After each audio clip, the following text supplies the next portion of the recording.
This is according to the report. Basically, they blame the pilots, but I do believe it might be some technical error. Why did you cut off? In those next few moments, the cockpit voice recorder captured a tense and confused exchange between the pilots. Why did you cut off?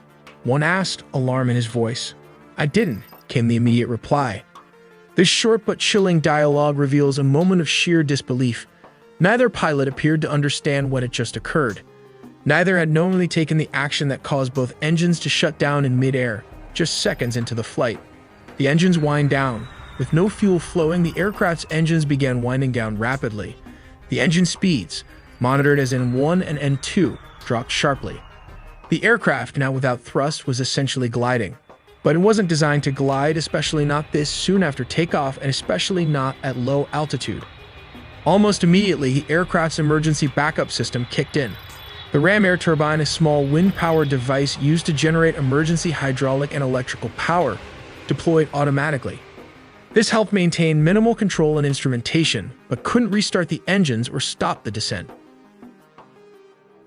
Here comes the desperate attempt to restart. Roughly 5 to 10 seconds after the engines had shut down, the pilots attempted to recover. They moved the fuel control switches back to run, trying to restore power. There was a flicker of hope.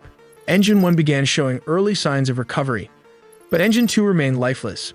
The aircraft, however, was already in a steep descent. There was not enough altitude, not enough time. Despite frantic efforts to relight the engines and regain control, the aircraft continued to lose altitude rapidly. Seconds later, it impacted the ground.